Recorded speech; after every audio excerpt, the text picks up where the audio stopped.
Hi guys, welcome back to yet another video. My name is Martin. I'm filming this in my storage unit this morning, and on the weekend my brother Manuel and I attended the SupaNova convention in Flemington. So for the SupaNova Melbourne convention, it was a lot of fun. We had a lot of fun. It was one of our best conventions sales wise. We met a whole lot of new people, which is fun. Met some celebrities. My brother met Phil Lamarr, and I kind of met Phil Lamarr in that I was walking a long distance between the tent and the pavilion with Phil Lamarr kind of next to me. So I was kind of listening to what they were talking about. I also met a Neighbours star. So here in Australia, we've got a soap opera called Neighbours. It's been running for a very long time, almost all my life. There's a new cast member by the name of, on the show, his name's Felix, but he's played by James Buffont. And he was at the convention because prior to Neighbours, he did the Power Rangers. The funny thing is that uh, at the stand, he had a different surname. I just realised. So he didn't have James Buffont. He had James McCulloch or something to that effect. And now, what happened was he came over to our table and he got kind of.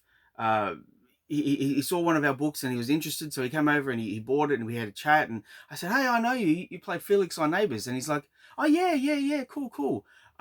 So I took a photo with him and yeah, doing some research, I realized, hey, the guy that plays Felix on Neighbours has a different surname to the guy that played the Orange Power Ranger in Power Rangers.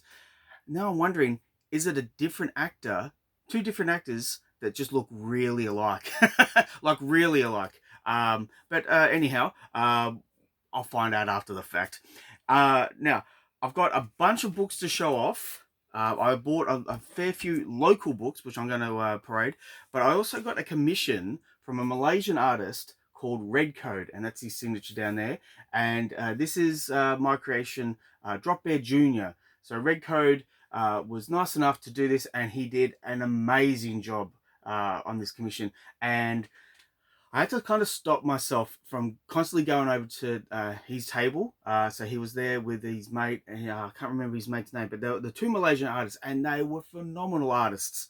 A lot of Transformers work, a lot of manga work.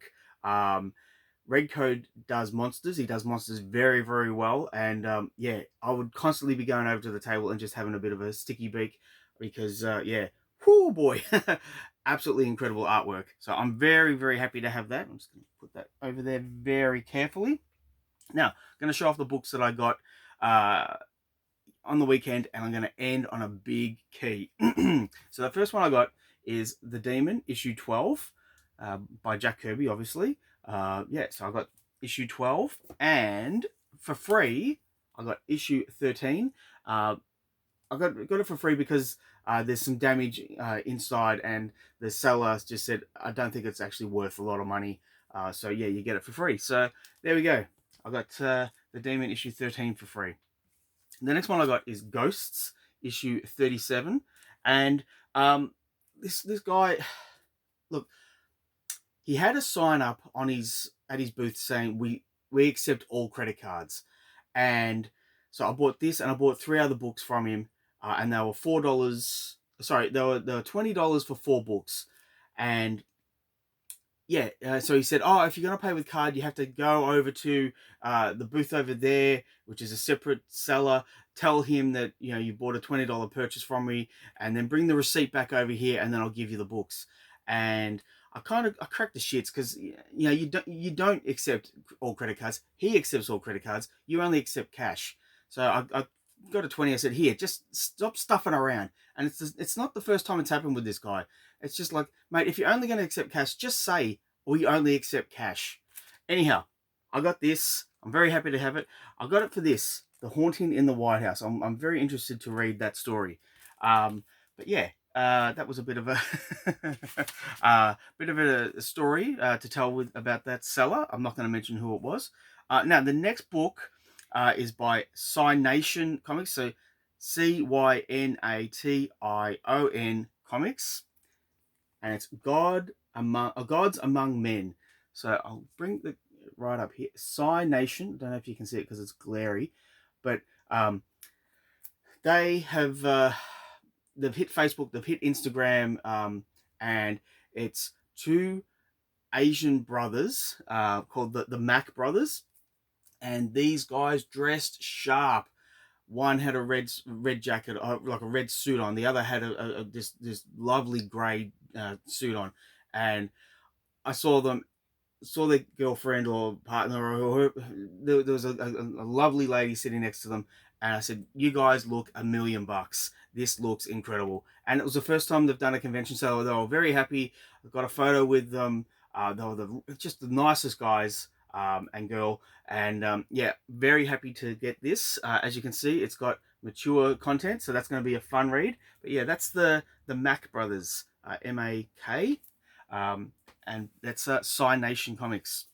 Now, the next book I got is House of Mystery, issue 136. I just picked it up for the cover. It's just a cover buy. I'm sure it's going to be a fun read. These anthology books are always fun reads. And it has here, What is the Secret of the Stolen Faces? So, yeah, that could be interesting. Now, the next book I'm going to show off. Now, Darren Close, I've known for a fair while now. He does Killaroo, and this is his newest book. It's Old Man Rufus. Rufus is Killaroo. Rufus is his first name.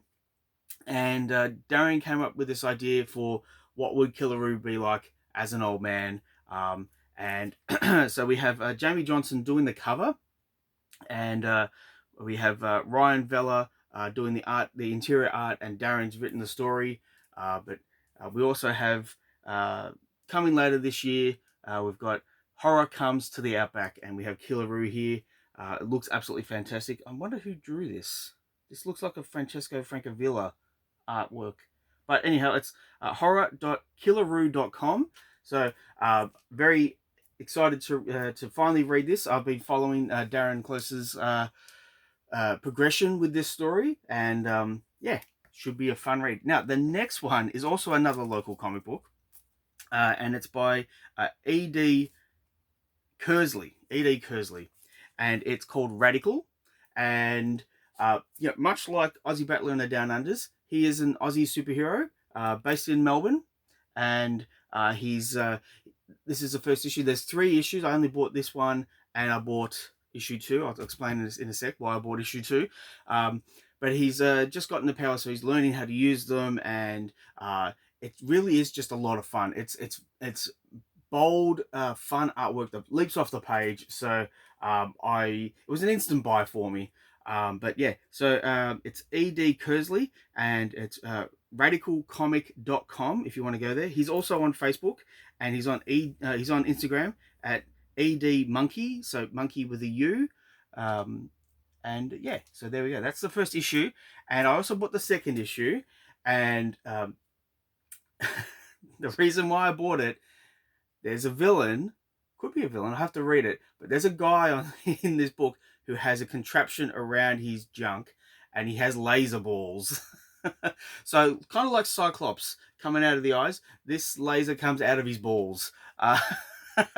And yeah, I was like, yep, okay. Look, I'd already bought this book, the first issue, and then he told me about the laser balls. Like, all right, look, get the card out again. I'm gonna buy this one. So yeah, look, obviously it's just for fun.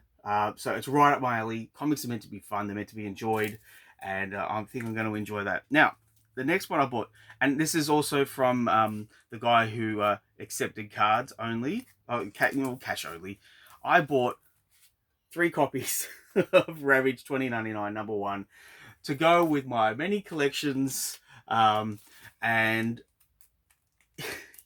paid $20 for the other book and for these 3 issues, and I took a photo of this and I sent it straight to my wife just to get the emoji with the hand over the face. I told you, comics are just meant to be fun.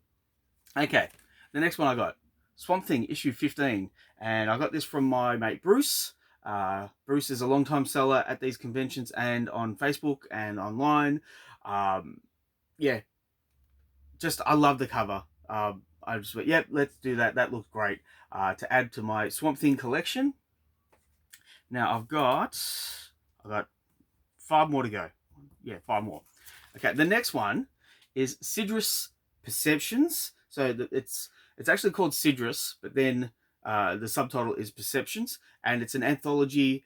It's done by my mate Shane Sizzle of Comics Studio, COMX Studio, and the cover is by Lauren Marshall. Look, I've got it all written down here. That's why I'm looking down. So you can go onto Facebook and Instagram and go to ComX Studio AU. Yeah, and so as it was explained to me, Shane explained to me that the book is all about this character here, and he gave 3 creators carte blanche to just do what they think this character is meant to be like. So there's 3 separate stories, and they're wildly different. And if you're a fan of the channel, you know that I love anthology books. So this was an instant buy for me. Can't wait to read it. It looks like it's going to be a lot of fun. But and also Lauren Marshall was a guest at SupaNova, and she does some really fun, cartoony, action-packed art. So I was very happy to finally get some Lauren Marshall artwork. Now, the next 3 books, they're all from the same title. It's Twisted Tales. It's from Pacific Comics, and this is issue 3. It reminded me of Jurassic Park. That's why I bought it. And a little bit graphic because we've got a bit of blood coming out of the Tyrannosaurus Rex's mouth. So yeah, that's going to be a bit interesting. Now, these covers are actually quite graphic. So yeah, a little bit of warning. So Twisted Tales issue 6. And we have this unfortunate girl in bed, and she's melting away, and this person's just woken up to find this melting girl next to him. And look, it's beautiful artwork, but it's very horrific. So yeah, that's a bit much. But it was a nice price, and I picked it up. And the next one is Twisted Tales issue 7, and I bought this because it kind of looks like one of the Three Stooges. I can't tell if it's like curly with actually a bit of hair, or if it looks like Mo. Yeah, it's just something about maybe the way the eyes are set. But yeah, anyhow, we have an old lady with we have a skull here, and then obviously a newly deceased guy. His head's on the mantle. So that should be a bit of an interesting read. Now, the big key that I bought. Don't know if I'll wait until I show you, and then I'll tell you the story. I went to my mate Tim, and I was talking to him, and it was a Sunday, and it was coming to the end of the day, and he's like, yeah, you've had a lot of looky-loos, and you know, there's a lot of people walking around, and you know, I've still got all this stuff on the wall. And I was looking at the prices, and I said, hey, you know, I've always wanted that book. And he knocked $30 off. He's like, how about this? I went, that sounds like a great price. And he's like, oh, there's a bit of a surcharge because you're using your card. And I said, I don't care about the surcharge because you've knocked $30 off. So if I'm going to complain about a little bit of a surcharge, I'm a bit of a twit. Anyway, I got what I think is a very nice copy of Uncanny X-Men 141. I have always wanted this. I've got a very poor condition 142, but I've never actually read. Well, look, I've read like reprints of this story, but I've never owned the original. And now I do. And yeah, I'm very happy to get it, and it's in fantastic condition. There's a couple of little spine breaks here if you want to, you know, get technical. The story I wanted to tell is that I bought it, came back to my table, I sat there for a while, and then after a while, I got up, I walked off, and I saw another mate of mine, James. I've bought from before. I bought Moon Knight issue 32 from him, and he had on his wall a sea of stuff, and some of the stuff I had, and some of the stuff I was like, oh, I don't know if I can, you know, justify spending that much money. But I didn't realize on the other side of the wall, because you could walk around, he had other stuff, and he had this book, and it was markedly less than what I bought from Tim. But there was a newsagent stamp right across the face, so you could see it was all in blue writing, and it was a bit like, you know, dinged up. But yeah, it was a markedly lower price, and I was like, oh, I said to James, I'm kind of kicking myself because I already bought it today, and I paid, you know, put an extra one on there, and that's what I paid for it. And he's like, well, I don't know what to tell you. And so I'm kind of kicking myself, but I'm not, because I've got a much nicer quality comic here. But in hindsight, I think I would have gone with the cheaper option. But I'll put it to you. What would have you done? Would have you bought the higher end condition, or would have you bought the reader copy? Put down in the comments down below what you think. I hope you've enjoyed this video. Again, I had a super time at SupaNova, met a lot of people, saw a lot of old friends, which is always great. And I'm really looking forward to the next one. I hope you enjoyed the video. I hope you enjoyed the comics. And thanks for sticking with me. I'll catch you at the next one. Bye, guys.